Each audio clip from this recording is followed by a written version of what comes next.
বিসমিল্লাহ অথবা আল্লাহর নামে খাওয়া শুরু করা সুন্নত ও বরকতময় কাজ। তবে যদি কেউ খাবারের শুরুতে বিসমিল্লাহ বলতে বা পড়তে ভুলে যায় তবে সেই ব্যক্তি কি করবে, এই সম্পর্কে হাদিসের নির্দেশনাই বাকি। প্রিয় দর্শক, চলুন একটি গল্পের মাধ্যমে জেনে নিই।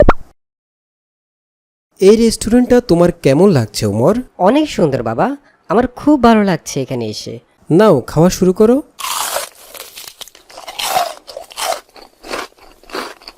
দাঁড়াও ওমর, তুমি কি বিসমিল্লাহ বলেছ? সরি বাবা, আমি তো বিসমিল্লাহ বলতে একদম ভুলে গেছি। ওফ, এটা তুমি কি করলে ওমর? তুমি তোমার খাবার শয়তানের সাথে শেয়ার করে ফেললে। আচ্ছা বাবা, খাবারের শুরুতে বিসমিল্লাহ না বললে কি হবে? বিসমিল্লাহ বলে খাবার শুরু করা সুন্নত, আর তাতে রয়েছে অনেক বরকত ও কল্যাণ। কিন্তু বাবা, তুমি যে বললে আমি শয়তানের সাথে খাবার শেয়ার করেছি, এই কথা কেন বললে?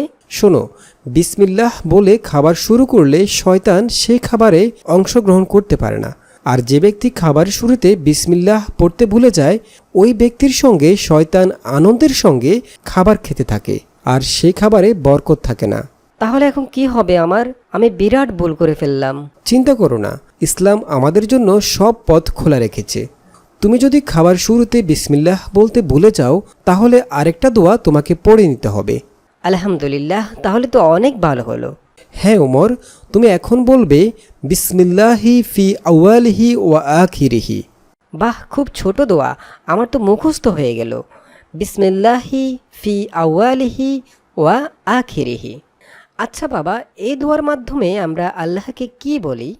এই দুয়ার অর্থ হলো খাবারের শুরুতে আল্লাহর নাম এবং শেষেও আল্লাহর নাম। ঠিক আছে বাবা, এখন থেকে আমি আর কখনো বিসমিল্লাহ বলতে ভুল করব না। তবুও যদি ভুল হয়ে যায় আমি সাথে সাথে এই দোয়াটা পড়ে নেব। ঠিক আছে ওমর, এবার খেতে পারো।